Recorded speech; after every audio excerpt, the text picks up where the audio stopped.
Good morning student. आज मैं आपको डाटा स्टोरेज डिवाइसेस पढ़ाऊँगी। आपको पता है कंप्यूटर क्या होता है। कंप्यूटर एक इलेक्ट्रॉनिक डिवाइस है जो डाटा को स्वीकार का प्रोसेस करता है और उसके आदेश के अनुसार मतलब उसके जो रिज़ल्ट है वो देता है। कंप्यूटर सिस्टम सॉफ्टवेयर और हार्डवेयर से मिलकर के बना होता है।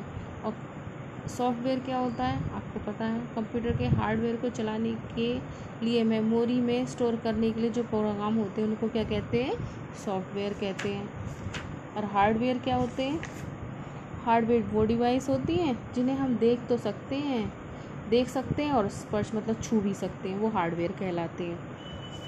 ठीक है। और डाटा स्टोरेज डिवाइसेस क्या होती हैं। डाटा स्टोरेज डिवाइसेस वो होती हैं जिसमें कंप्यूटर से प्राप्त जो हमारे आउटपुट आती है उसको क्या करती है, स्थायी रूप से मतलब परमानेंट स्टोर कर देती है।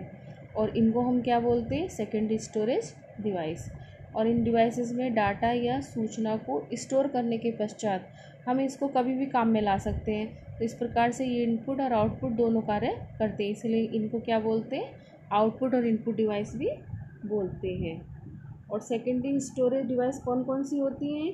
सेकेंडरी स्टोरेज डिवाइस होती हैं punch card, pen drive, punch paper tape, CD, magnetic tape या drum, hard disk, magnetic disk और फ्लॉपी डिस्क। ये तो मैंने आपको सेकेंडरी स्टोरेज डिवाइस के नाम बताए। ये मतलब इनको समझाने के लिए मैं आपको बता रही, जैसे आपकी मैं फ़ोन देखा, मोबाइल फ़ोन आप लोग आजकल यूज़ कर रहे हैं ऑनलाइन पढ़ाई के लिए। उस फ़ोन में आपके इंटरनल मेमोरी भी होती है और एक्सटर्नल मेमोरी, जैसे आप उसमें चिप लगा देते हो। उस चिप में क्या होती है, हमारी चीज़ें, फ़ोटो और भी डॉक्यूमेंट सब क्या हो जाते हैं, स्टोर हो जाते हैं। तो उसको हम कभी भी, अगर हमें उनकी जो आवश्यकता है तो हम कभी भी उनको ओपन करके देख लेते हैं। ठीक है, वो हमारी सेकेंडरी डिवाइस हो गई। अब इसमें आपका फर्स्ट आता है पंच कार्ड। तो पंच कार्ड क्या होता है, पंच कार्ड जो होता है वो पंच कार्ड डाटा को छिद्रों के रूप में मतलब छेदों के रूप में स्टोर कर देता है। इस कार्ड में किससे छिद्र किए जाते हैं, पंचिंग मशीन से किए जाते हैं और सभी डाटा एक कोड के द्वारा छिद्रों में बदल जाते हैं। पंच कार्ड में 80 कॉलम और 12 पंक्तियाँ होती हैं। ये कार्ड IBM ने सन 1920 में काम में लिए थे। पंच कार्ड सबसे पहली बार हरमन हेलोरिथ ने बनाए थे। किसने बनाए थे पंच कार्ड, हरमन हेलोरिथ। और आजकल ये कम यूज़ किए जाते हैं क्योंकि ये महंगे भी होते हैं, इनका वर्क थोड़ा स्लो होता है। पंच पेपर टेप, ये क्या होता है, आपने टेप देखा है, जैसे टेप एक रोल के ऊपर लगा हुआ होता है, ऐसे ये होता है, ये टेप के समान होता है। और पेपर टेप में डाटा छिद्रों के रूप में संग्रहित रहता है, मतलब इसमें भी हमारा जो डाटा है वो छिद्रों के रूप में स्टोर रहता है। और इसकी लंबाई कितनी होती है, 90 से 300 मीटर तक होती है। मैग्नेटिक टेप, यह एक कैसेट के समान होता है, इसमें टेप की तरह चुंबकीय लेप होता है। शायद आप लोगों ने देखा हो, जब पहले टेप रिकॉर्डर चलते थे तो टेप रिकॉर्डर में कैसेट लगाते थे, तो ये हमारा जो मैग्नेटिक टेप है ये उसी कैसेट की तरह होता है। इसमें क्या किया जाता है, इसमें भी डाटा को स्टोर करते हैं। और इस मैग्नेटिक टेप में डाटा किस तरह से स्टोर होता है, क्रमानुसार।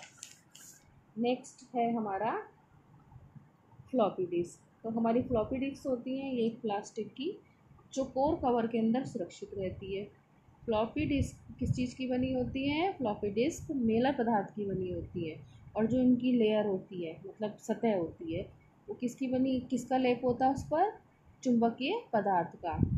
और इसकी जो फ्लॉपी डिस्क है इसकी जो शेप होती है, आकार होते हैं, वो अलग अलग प्रकार के होते हैं, जैसे 3.5 इंच, 5.25 इंच और 8 इंच आदि अलग अलग होते हैं, है ना। और अलग अलग डिस्क की डाटा स्टोर करने की क्षमता भी अलग अलग होती है। जैसे आपकी 5.25 इंच है, उसमें कितनी होती है, उसकी स्टोर कितना कर सकती है, 1.2 मेगाबाइट। और 3.5 वाली फ्लॉपी डिस्क होती है, उसमें कितना डाटा स्टोर कर सकते हैं, 1.44 मेगाबाइट। ये जो हमारी फ्लॉपी डिस्क होती है इसको संभाल के रखा जाता है, नहीं तो क्या होती है, ख़राब हो जाती है। इसको संभाल के रखने के लिए हम क्या करते हैं, इसे पानी और नमी से बचाना चाहिए। धूल मिट्टी से सुरक्षित रखना चाहिए, इसे मोड़ना या दबाना नहीं चाहिए, इसे चुंबकीय पदार्थों से दूर रखना चाहिए। नेक्स्ट है हमारा मैग्नेटिक डिस्क। तो मैग्नेटिक डिस्क क्या होती है? मैग्नेटिक डिस्क कहते हैं ग्रामोफोन के रिकॉर्ड के समान दिखने वाली डिस्क होती है। मतलब ये गोल जैसे डिश होती है, गोल होती है बिल्कुल, ठीक है। इसमें अधिक मात्रा में डाटा को स्टोर किया जा सकता है। मैग्नेटिक डिस्क की सतह पर फॉरमैग्नेटिक पदार्थ का लेप रहता है जो चुंबकीय पदार्थ है।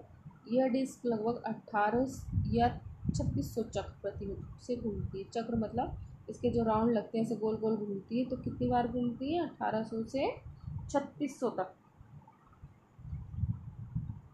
अब हमारा आ गया हार्ड डिस्क। हार्ड डिस्क क्या होती है? ये एक मैग्नेटिक डिस्कों से बनी डिवाइस होती है। इसमें 2 या 3 एल्युमिनियम धातु की डिस्क होती हैं।